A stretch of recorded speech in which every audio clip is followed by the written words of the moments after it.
কেমন আছো সবাই? নিশ্চয়ই বেশ ভালো আছো। আর এতদিনে তোমাদের ঈদের শপিংও শেষ করে ফেলেছো। আমি অনেকদিন পর তোমাদের সাথে একটা ব্লগ শেয়ার করতে চলে আসলাম। আসলে খুব আলসেমি লাগে রোজা রেখে ভিডিও করতে। তাই এতদিন তোমাদের সাথে কোনো ব্লগ শেয়ার করা হয়নি। তবে ইনশাআল্লাহ ঈদের পর আমি তোমাদের সাথে রেগুলার ২ টা করে বা ১ টা করে ভিডিও শেয়ার করব প্রতিদিনই। আজকে ইফতারের পর আমাদের শপিং এ যাওয়ার কথা। বাচ্চাদের জন্য এখনো অনেক কিছু কিনা হয়নি। আজকে ভাবলাম যে কাজগুলো বাকি আছে মানে যে শপিং গুলো বাকি আছে সেগুলো আজকে শেষ করব। শপিং এ যাবই যাব। আসলে ইফতারের পর একদমই বাইরে যেতে ইচ্ছা করে না। খুবই আলসেমি লাগে, টায়ার্ড লাগে যার কারণে একদমই বের হতে ইচ্ছা করে না। আজকে আমার ছেলেদের আবদার ছিল ইফতারিতে ওদের জন্য ফ্রাইড রাইস আর চিকেন ফ্রাই করতে হবে। তাই আমি ওদের জন্য ফ্রাইড রাইস, চিকেন ফ্রাই করেছিলাম। সাথে তো ভাজাপোড়া আছে। আর আমাদের বাসায় ভাজাপোড়া ছাড়া কেউ আসলে খুব একটা ভালো মতো ইফতার করতে পারে না। তাই প্রতিদিনই যেন এগুলো বানাতে হয় আমার কষ্ট করে।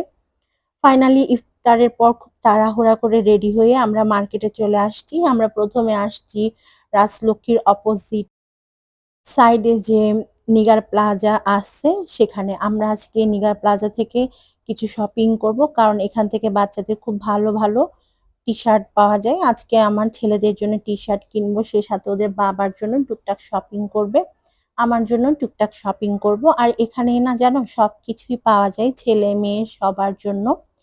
আর একটা জিনিস তোমরা নিশ্চয়ই খেয়াল করেছো, মার্কেটে কোনো মানুষজন নাই, খুবই অল্প মানুষজন। অন্যান্য সময় ১০ রোজার পর মার্কেটে কিন্তু পা দেওয়ার জায়গা থাকে না। মনে হয় যে ভিড় ঠেলে তোমাকে শপিং করতে হবে এরকম অবস্থা। আর আজকে দেখো এখন ৯টা বাজে তারপরও রাস্তা মানে মার্কেটের মধ্যে খুবই কম মানুষজন।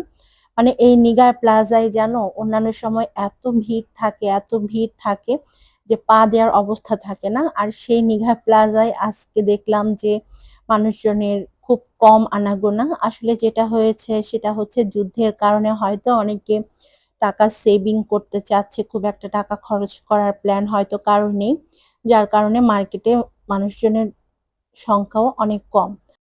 কিন্তু জানো রোজার সময় আমি আরো ২ বার শপিং এ গিয়েছিলাম, যেমন বসুন্ধরাতে গিয়েছিলাম আর একবার হচ্ছে উত্তরাতে গিয়েছিলাম। তখন কিন্তু অনেক ভিড় ছিল মানুষের, বেশ ভালোই গমগম অবস্থা ছিল লোকজনের। আমার যেটা মনে হয়েছে যুদ্ধের কারণে মানুষজন একটু কম শপিং এ আসছে এখন।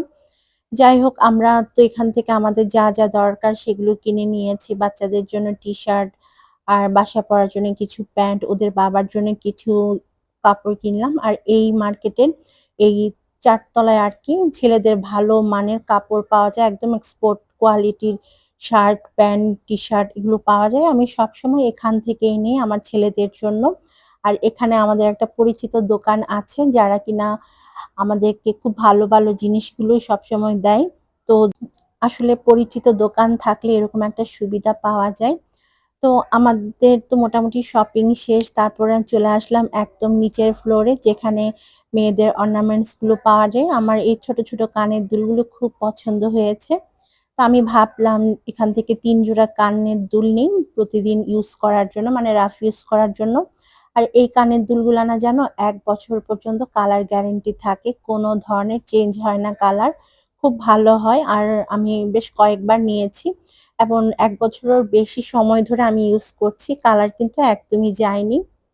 তো আমরা নিগার প্লাজা থেকে বের হয়ে এখন যাচ্ছি আজমপুরে আমার ছেলেদের জার্সি কিনতে। যতবারই যেন মার্কেটে আসি ততবারই এই আজমপুরে যেতে হয়। আজমপুরের যে আমির কমপ্লেক্স আছে যেখানে বাচ্চাদের বা বড়দের খেলনার জিনিস পাওয়া যায় সেখানে মাস্ট আসতে হয়, কারণ এক একবার যখন আসি তখন এক একবার আমার ছেলেদের এটা লাগে ওটা লাগে খেলার জন্য। তো প্রতিবার দেখা যায় উত্তরা আসলে আমাদের আজমপুরের আমির কমপ্লেক্সে যেতে হয়। আজকে হচ্ছে গেলাম ওদের জার্সি কেনার জন্য।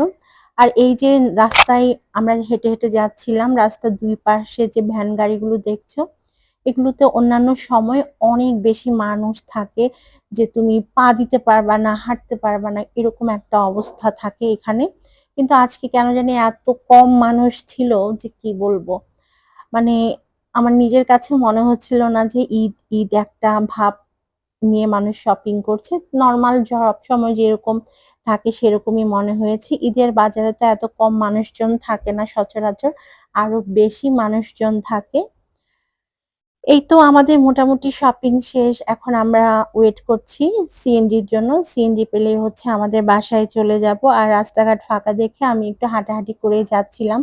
আর আমার কাছে ভালোও লাগছিল। তবে মার্কেটের গুলোতে না খুব সুন্দরভাবে লাইটিং করেছে ঈদের জন্য। এই জিনিসটা মোটামুটি ভালোই লেগেছে যে সব মার্কেটে মোটামুটি ভালোই মানে লাইটিং আছে, একটা উৎসবের আমেজ আছে।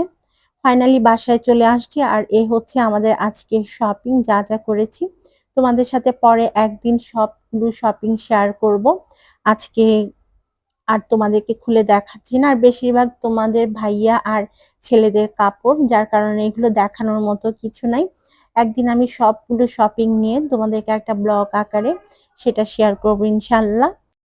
তো আজকের মতো আমি এই ব্লগটা এখানেই শেষ করছি। তোমরা সবাই অনেক ভালো থেকো, সুস্থ থেকো। সবার ঈদের কেনাকাটা কেমন হয়েছে আমাকে কমেন্ট করে জানাতে কিন্তু একদমই ভুলবা না।